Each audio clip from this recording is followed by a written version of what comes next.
Narito po at mahuhukay sa ilang mga pangungusap na ito ang pinag-uusapan nating tatlong lihim ng mga taong tumatanggap ng pagpapala.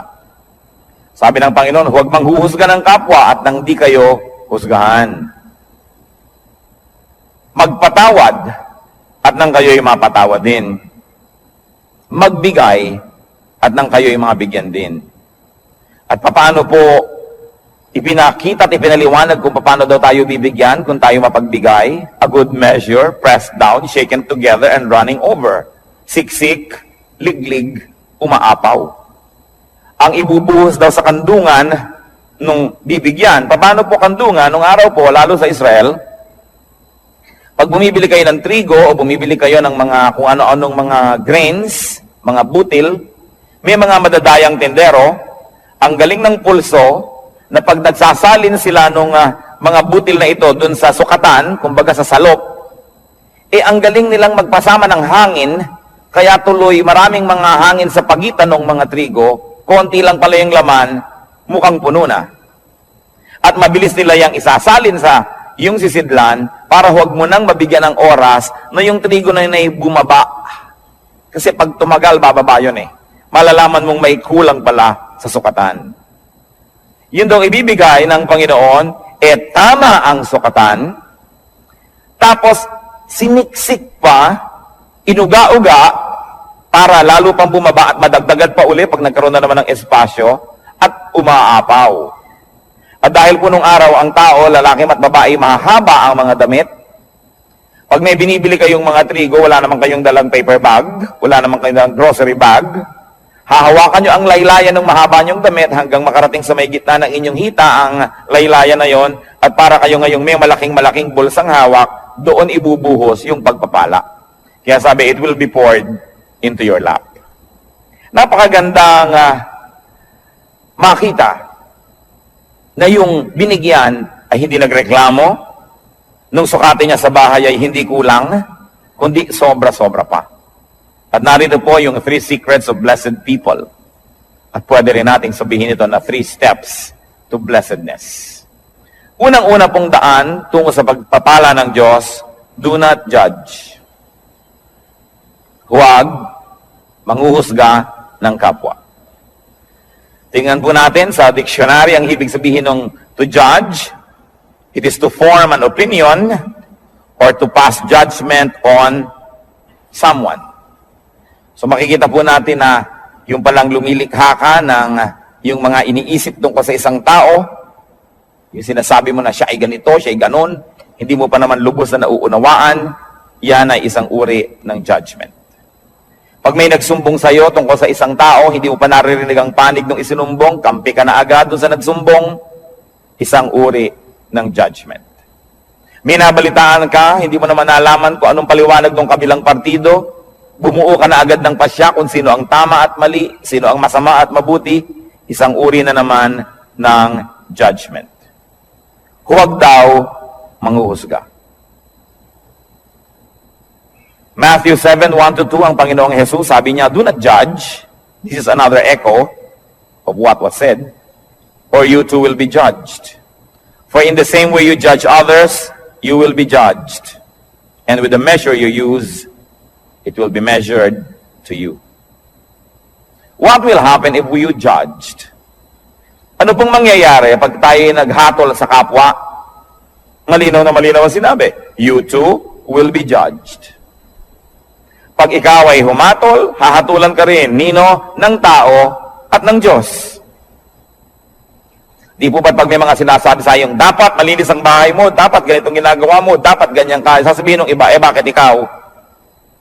Kasi ikay humahatol, hahatulan ka rin. Pero, ang mas masakit doon, hahatulan ka ng Diyos. At yun ang mabigat na hatol. At ano naman po ang problema kung hahatulan tayo ng Diyos? Well, you will be found guilty.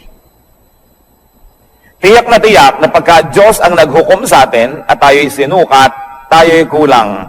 Tayo'y tinimbang, siguradong tayo'y kulang. Sapagkat sabi sa Romans 3:23, for all have sinned and fall short of the glory of God.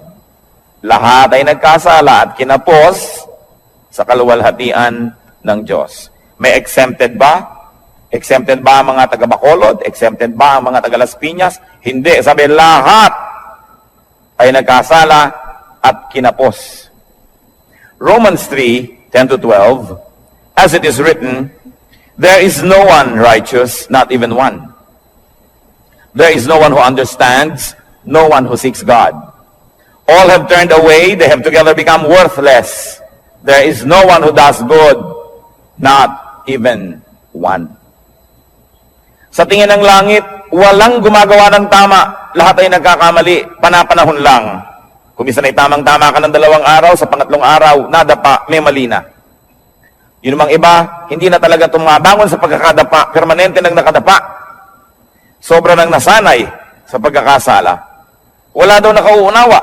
Pero sasabihin natin, hindi po ba may ginagawa kaming tama? Subalit sabi rin sa Bible, ang pinakamagaganda at pinakamalilinis nating gawa ay para lang basahan. Kung ito ay hahambing sa kalinisan ng Diyos, kulang at kulang pa rin. Kaya walang maaring magyabang na sasabihin niyang, ako'y tama, so pwede na ako ngayong manghusga ng iba. Ako'y maayos, so pwede ko na ngayong hatulan ng ibang hindi maayos. Sapagkat maaring maayos kayo ngayon, hawak niyo ba ang bukas? Nakatitiyak ba tayo? Napakarami pong naririnig ko nung araw, mga magulang, kung pintasan yung mga anak na dalaga ng kapitbahay, ng mga tagarong kabilang kalye.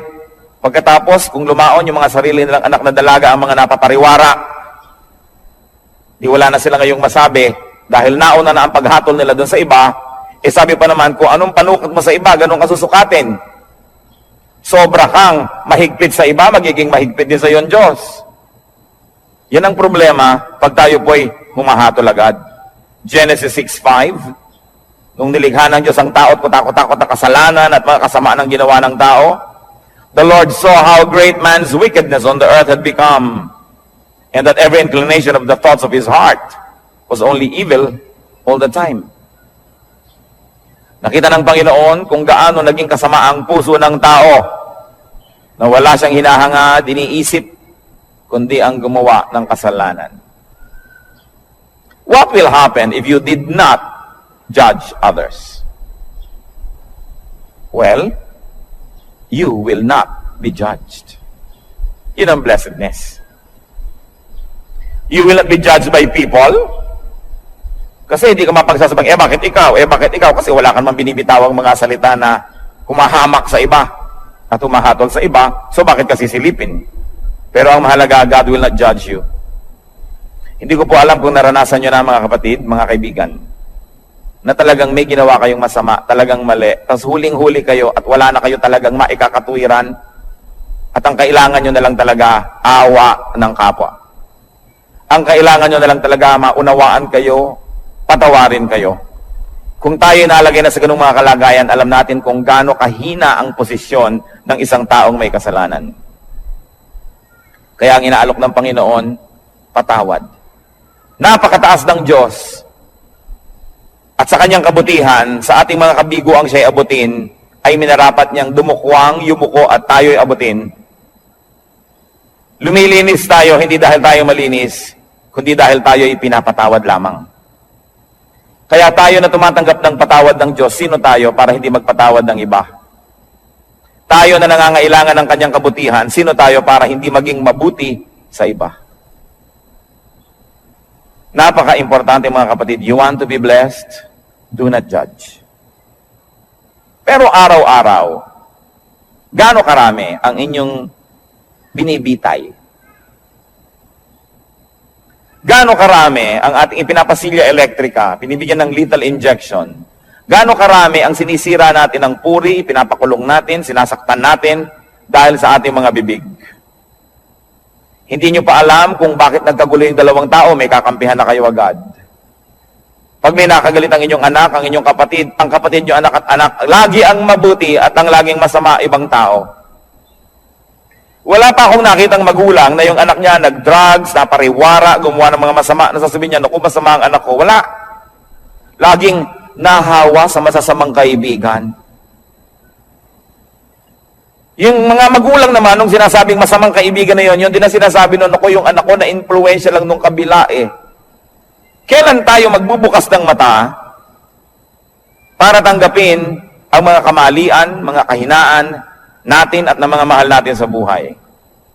Kampi-kampi, we judge people immediately if they cross the path of those people that we love. Kaya yang pong emosyon, madalas yan bumubulag, sumisira sa isang malinaw na pag-iisip. Nakita niyo po sa mga hukuman, bago patawan ng hukom ang isang nasa sakdal, kailangan mo nang madinig ang magkabilang panig. May saksi ang umuusig, may saksi naman ang nagtatanggol. Pareho silang bibigyan ng panahon, susuriin ang kanilang mga sinasabi. Pero tayo po ba ginagawa natin yon o napakabilis nating gumawa ng mga conclusion na mga pagpapasya tungkol sa iba nating kapwa? Remember, pwede naman kayo mag-judge, okay lang yon. Just be perfect so that you will not be judged. But as long as you have sins, as long as you have errors and weaknesses, be kind with your judgment because you will need the same kindness to be applied to you. Do not judge if you want to be blessed. Ngayon po yung verse 37 ng Luke 6 na binabasa natin, forgive and you will be forgiven. Pangalawang hakbang tungo sa pagpapala, second step to blessedness, forgive. Magpatawad. Ano po bang kahulugan sa diksyonaryo ng forgive? It is to stop blaming.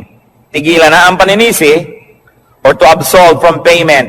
Huwag nang singilin pa. At hindi pinag-uusapan dito ang pera o utang. Mabuting malinaw. Ang pinag-uusapan po dito yung mga utang sa loob na nasaktan kita, sige na, huwag nang singilin. Nagkamali ako sa'yo, sige na patawarin. Nagkulang ako sa'yo, sige na punan. Do not collect or take revenge. Balance the sheets. Kung meron pong metro, sige na, i-return na yung reading sa 0. Huwag nang matuos. Magpatawad. Gaano po sa ating karami ang may dala-dala dito sa puso na lason? Asido. Dahil hindi tayo nagpapatawad ng kapwa. Mga misis, na pinagtaksila ng inyong mga asawa once upon a time, napatawad nyo na ba? Kasi kung hindi pa kayo nagpapatawad, kahit pa nga kayo yung agrabyado, magiging dalawa ang pagka-agrabyado nyo. Kasi, hindi rin kayo patatawarin. Nabagamat hindi kayo naging taksil na asawa, maaaring may iba naman kayong ibang kasalanan na iuusig din sa atin ng langit. Kaya ang nagkataon ay pare-pareho lang tayong makasalanan. Iba-iba lang ang uri, anyo, hugis, kulay ng ating mga pagkakamali. Pero kung tutuusin, lahat din naman tayo may mga pagkakamali. At pag hindi kayo nagpatawad, kayo nagiging bilanggo ng taong kinamumuhian ninyo. Tuwing naaalala nyo siya, nawawalan kayo ng ganang kumain, nawawalan kayo ng ganang matulog, tumatamlay kayo. Pati sa pagnenegosyo nyo, nawawala kayo sa sarili, nagkakamali-mali ang sukli. Nalulugi pa rin kayo. Ipagpalagay na minsan na tayong nalugi, minsan na tayong nasaktan, minsan na tayong nahirapan. Pero habang di pa kayo nagpapatawad, patuloy pa kayong masasaktan. Kaya sa pagpapatawad, hindi lang yung taong nagkamali ang pinapalaya ninyo, kundi ang inyong mga sarili rin. Gaano karami ang dumating ngayon dito na may kinikim-kim sa puso na sama ng loob, galit, nakatanim na mga hinanakit. Sayang ang pagpunta nyo rito kung lalabas pa kayo sa pinto ng bulwagang ito na dala-dala nyo pa rin yan pauwi.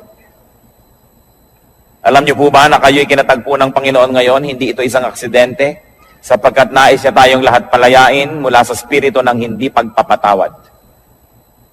Kung ang Panginoong Jesus na walang kasalanan, hinampas, sinaktan, ipinako, pinagbuhat ng mabigat na troso, inalipusta, dinuran sa muka, binunutan ng bigote, sinampal, pinagsabihan ng mga masasakit na salita, sa kabila ng kanyang pagbuhay sa mga patay, pagpapagaling sa mga may sakit, pagpapakain sa mahihirap, sa kabila nun ay siya'y nagawa ng masama, subalit siya'y nagpatawad. Sino naman tayo para hindi magpatawad? Meron din naman tayong nagawang mga masasama. What will happen if you forgave? You will be forgiven. Kuminsan po, nalulungkot ako makita ang marami nating kababayang mga relihiyoso. Nagpapapako sa krus, naghahampas sa sarili, hinihiwa ng blade ang mga likod, dumidipa, lumuluhod sa munggot asin, naglalakad ng paluhod, pinahihirapan ng sarili upang mapatawad sa kanyang mga kasalanan. Hindi naman lihim ang daan tungo sa kapatawaran. Hindi sinasabi ng Panginoon na, para patawarin kita, pahirapan mo ang sarili mo, saktan mo ang sarili mo. Ano po ba ang Diyos natin? Sadistang Diyos? Na ikalulugod niya na makita na tayo nahihirapan, nagdurugo, nagpapawis ng dugo? Hindi siya ganon. Hindi hinihingi ng Diyos ang ating mga sakripisyo para niya tayo patawarin. Ang sinasabi lang ng Diyos, magpatawad ka sa kapwa mo at mapapatawad ka rin ng langit. Hindi natin kailangan gawin yung mga mahihirap na ginagawa ng marami. Kaya nakakalungkot po sapagkat ko ang Biblia, ang salita ng Diyos ay hindi nakabukas at hindi tinatanggap ng bukas na puso. Maraming ginagawa ang taong nasasayang. Pinipilit niya magpunyagi, maghirap. Subalit hindi naman pala yun ang hinihingi ng Diyos. Magpatawad ka lang sa kapwa. Kaya kung tutuusin, parang mapalad ka pa nga pagka marami nagkamali sa'yo eh. Kasi marami ka ring mapapatawad. Therefore, you position yourself in the path of God's forgiveness. That's why everything that happens can be a blessing. If only you would open your eyes and see that our God is a God who dispenses blessing everywhere, every time, in every situation. What will happen if you did not forgive others? Ano naman ang mangyayari kung di kayo magpatawad? Matthew 6:14-15. Ito po ang sabi ng Panginoong Jesus.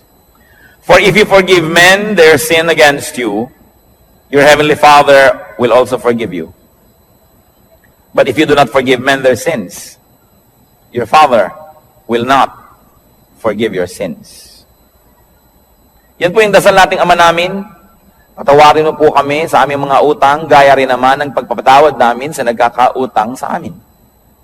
Forgive us as we forgive those who trespass against us. Patawarin mo kami, gaya rin naman ng aming pagpapatawad. So ang sinasabi, Lord, kung kami po ay mahilig magbigay ng patawad, edi mahilig din kayong patawarin kami. Kung ayaw po namin magpatawad, huwag nyo rin kami patawarin. At kung binibigyan po namin ng limitasyon ng aming pagpapatawad, na sinasabi natin, 3 beses mo nang ginawa yan, sa susunod, di na kita patatawarin, Lord, ganun din pong gawin nyo sa akin. Pag 3 beses na ako nagkaroon ng isang kasalanan paulit-ulit, sa ika-4, huwag nyo na po akong patawarin. Nauunawa po ba natin ito? Na kung tayo ay hindi nagpapatawad, tayo rin ang nalulugi. Forgiveness is a bridge. Don't burn the bridge over which you too must pass. Kumisa sa kahigpitan natin, ayaw nating may makatawid, sinunog natin ang tulay, pero yun pala, kailangan din nating tumawid, pati tayo na damay, hindi rin nakatulay. Kailangan ang pagpapatawad. Sasabihin ng iba, Pastor, napakahirap naman po yata yung magpatawad. Agree ako sa inyo. Yes, mahirap. Pero di po ba mas mahirap hindi magpatawad? Naaalala mo pa, sumasakit pa yung dibdib. Lumulungkot ka. Tumataas ang iyong blood pressure. Pagka naaalala mo ang mga gumawa sa'yo ng mali. Mahirap magpatawad, pero mahirap ding hindi magpatawad. Hirap din lang at hirap ang gawin nyo na yung sa panig ng Panginoon, yung inuutos niya magpatawad. At yan po ang dalangin ko ngayon, kung tayo merong daladala sa puso, dapat patawarin. Siguro parang pelikula na pumapasok sa screen ng inyong utak ang mga mukha ng mga taong ito. Patawarin nyo na. Alang-alang kay Kristo. At kundi man lang alang-alang sa Kanya, mga kapatid, alang-alang sa inyong sarili. Sapagkat malinaw ang sinabi ng Panginoon, ang hindi nagpapatawad ay di rin patatawarin ng Ama sa langit. Kailangan ng isang himala para yan mangyari. Kailangan ng hipo ng Espiritong Banal para tayo magkaroon ng pagpapatawad. At yan po ang hihingi natin sa Diyos ngayon. Isang makapangyarihan na hipo niya. magkaroon ng himala sa ating puso. Magkaroon tayo ng kakayahang magpatawad, bagamat hindi sana yun ang gusto natin. Kuminsan ay ang gusto natin maghiganti. Subalit hindi yan ang paraan ng Diyos. At ang gumaganti, nagagantihan uli, magagantihan, hindi na matapos ang gantihan. So if you do not forgive, you will not be forgiven by people and by God. You will remain guilty. Therefore, you will be judged. And in the end, you will be condemned. Pangalawa pong hakbang, forgive. Pangatlong hakbang, tungo sa pagpapala, give. Napakalinaw po ng sinabi, give and it will be given to you. Magbigay ka at susuklian ka. Bibigyan ka rin. At ano po, higit sa ibinigay mo, ang ibibigay sa iyo. Kasi, sukat na tama, sisiksikin, liligligin, aalugin, at umaapaw pa ang ibibigay sa atin. Wala tayong kalugihan. So give to people. Give people your 3 T's. 3 letrang T. Time, talent, treasure. Ibigay natin yan sa tao. Lalo sa mga mahal natin sa buhay. Nagtataka naman ako sa mga tao na nag-aaway-away ang magkakapatid dahil sa kaprasong mana. Natitikis ang mga kamag-anak na may sakit, may pagdurusa, samantalang meron naman pwedeng itulong. Sabi, give. What we do to people is counted as done for and given to Christ. Alam niyo po ba na ang pagbibigay sa tao, lalo yung hindi nakakaganti, hindi makakapagbayad, ay inaari ni Kristong sa kanya ibinigay at kung ganon, siya ang magbabayad. Ano po ba ang tunay na pagbibigay? Yung ang binibigyan mo ay walang kakayahang gumante ng mabuti rin. Kasi kung may kakayahan, binigyan mo lang, baka investment lang yan, puhunan, namumuhunan ka lang. Nagbibigay ka ng maganda dahil may kapangyarihan siyang magsukli sa iyo sa panahon na kailangan mo siguro ang tulong niya. Hindi nyo ba napapansin, pagka mayaman ng may birthday, mahal ang mga regalo? Tapos pagkapuha natin, mahirap ang may birthday, kung ano-ano lang ng mga binalot na kalendaryo. Mga tuwalyang may mga sulat na inchik na good morning, na isang laba mo lang, gapak-gapak na. Kasi mahirap ka eh. Baka hindi ka makapagbigay ng mamahalin sa birthday niya, so ba't ka niya bibigyan ng mahal? So hindi nagbibigay, namumuhunan. Pero kung tayo po ay mga kamaralita, may nagregalo sa atin ng napakahalagang bagay, alam nilang hindi natin kayang suklian yon, yun ang tunay na nagbigay. So pati po ang ating mga pagbibigay, susuriin natin, tayo ba'y nagpapadama lamang, namumuhunan lamang, o nagbibigay talaga? Sa palagay niyo po ba ay maipagkakaila natin sa Diyos ang tunay na laman ng ating puso? Ang Diyos ang sumusukat, maging na mga iniisip natin na lingid sa ating kapwa-tao.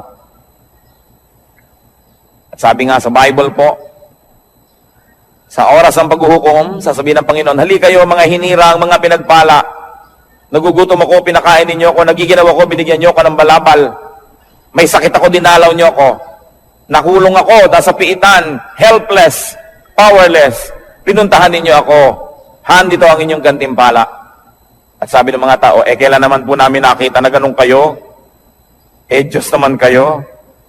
Sabi ni Lord, Aba, lahat ng taong tinulungan ninyo, inaari ko na sa akin nyo yun ginawa. May tanong ako sa inyo. May gumawa ng mabuti sa anak nyo. Di ba tinatanaw nyo?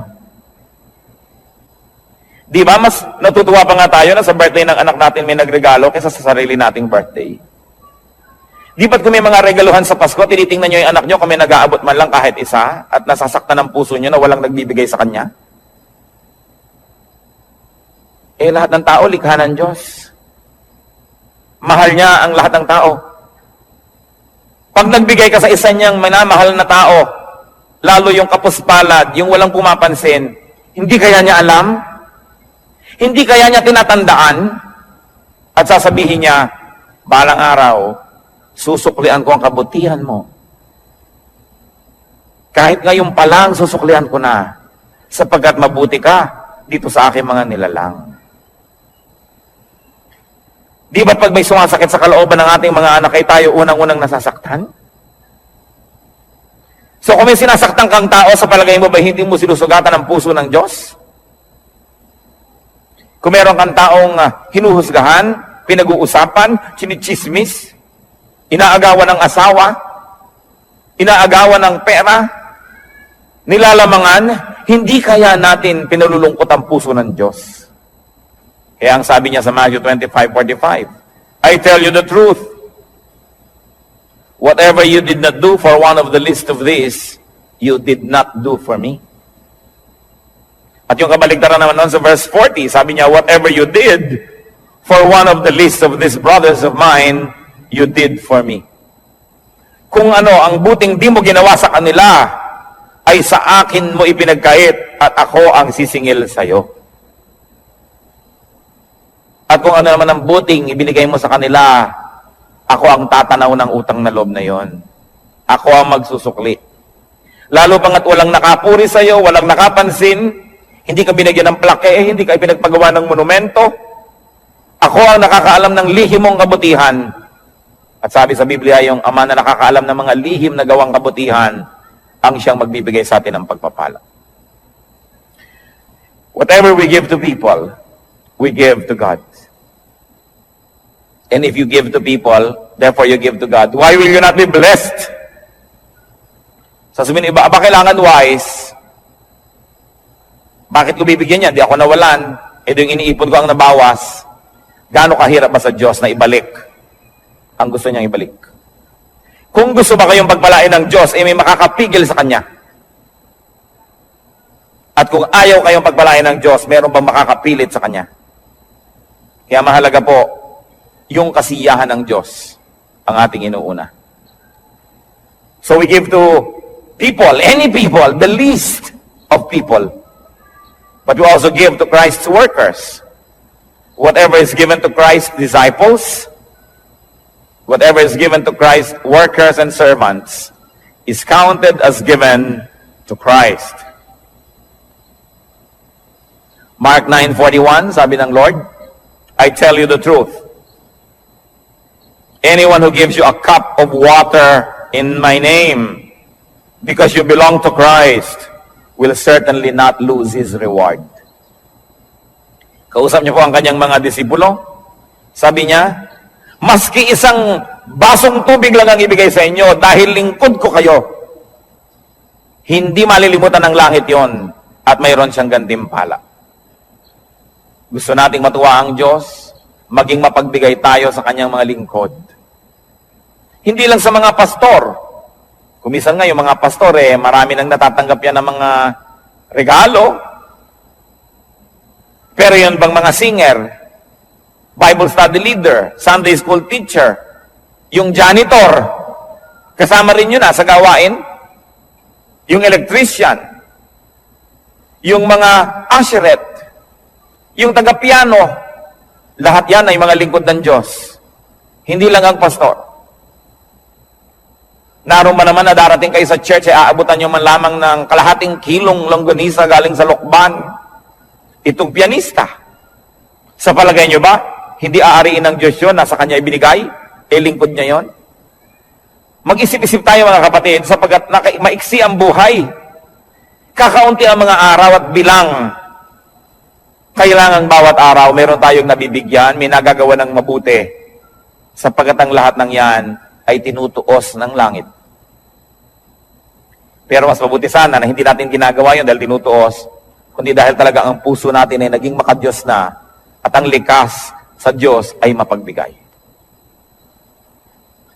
Ganon din naman ang ibinibigay natin sa church, sa gawain ng church, inaari rin yun na ibinibigay kay Kristo. What is given to the church is counted as given to Christ because the church is His body. Sabi po ng Ephesians 5:23, Christ is the head of the church, His body, of which He is the Savior. Kung ang iglesia, ang kapatiran ay si Kristo ang ulo at ang lahat ng narito ay bahagi ng kanyang katawan, kung may sinasaktan tayo na tao sa church, meron tayong tinitikis na gawain, may tinatalikuran tayong mga duty, di ang tinitikis natin ay mga bahagi ng katawan ni Kristo. Pwede bang mahal mo ang isang tao, inaayos-ayos mo yung mukha, pine-facial you? A good measure, pressed down, shaken together, and running over will be poured into your lap. At sa Luke 6:38, for with the measure you use, it will be measured to you. Kuripot po ba kayo sa kabutihan? Magiging kuripot din sa inyo ang langit. Mapagparaya ba tayo at mapagbigay? Ganon din ang tatanggapin nating atensyon mula sa langit. Because what you give is what you will receive. We will be judged and condemned just like the way we judge and condemn others. So pag-ingatan ng bibig. We will be forgiven just like the way we forgive. And we will be given just like the way we give. May tatlong bagay pong kailangan tayong mga tao. Unang-una, kalayaan mula sa judgment, mula sa paghuhukom. Kasi lahat tayo guilty. Kailangan din nating mapatawad tayo dahil tayo may kasalanan. At kailangan din nating tumanggap ng pagpapala ng Diyos. Simple, para ang lahat ng yan ay maganap. Blessed people, or the people who will be blessed, do not judge. Suriin natin ang ating mga isip. Watch yourself. Blessed people, forgive.